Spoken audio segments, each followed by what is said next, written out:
La tragédie d'Antigone. La tragédie d'Antigone. L'histoire d'Antigone est une tragédie grecque écrite par Sophocle, et elle est considérée comme l'une des œuvres majeures qui traite du conflit entre la loi et la conscience. L'histoire d'Antigone est une tragédie grecque écrite par Sophocle, et elle est considérée comme l'une des œuvres majeures qui traite du conflit entre la loi et la conscience.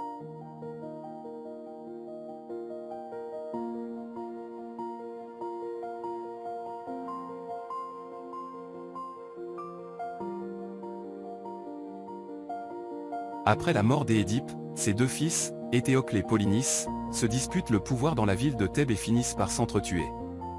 Leur oncle Créon prend alors le pouvoir et décide d'enterrer Éthéocle en tant que défenseur de la ville, tandis qu'il interdit l'enterrement de Polynice, le considérant comme un traître, et menace de mort quiconque désobéit à cet ordre.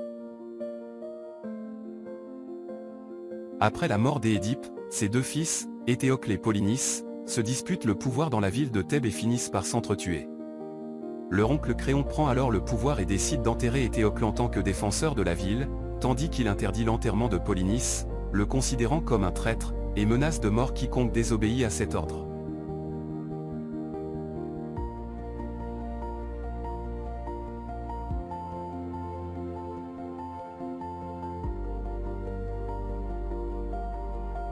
Antigone, leur sœur, refuse cette décision, car elle considère que l'enterrement des morts est un devoir sacré.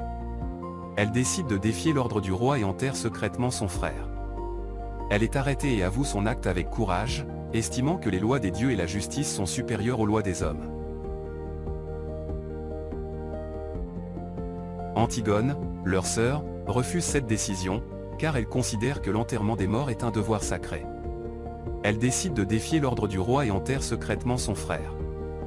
Elle est arrêtée et avoue son acte avec courage, estimant que les lois des dieux et la justice sont supérieures aux lois des hommes.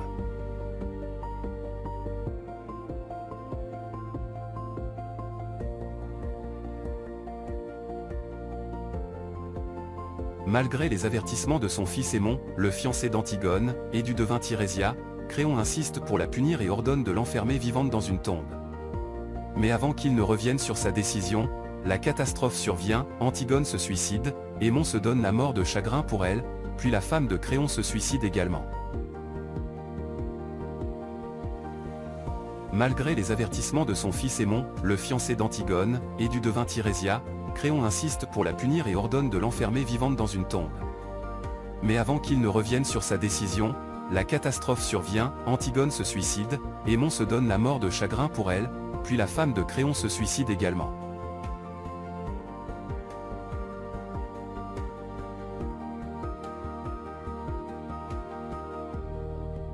Finalement, Créon reste seul et brisé, réalisant que son entêtement et son orgueil l'ont conduit à tout perdre.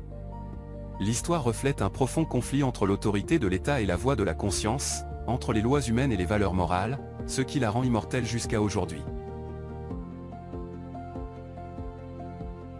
Finalement, Créon reste seul et brisé, réalisant que son entêtement et son orgueil l'ont conduit à tout perdre. L'histoire reflète un profond conflit entre l'autorité de l'État et la voix de la conscience, entre les lois humaines et les valeurs morales, ce qui la rend immortelle jusqu'à aujourd'hui.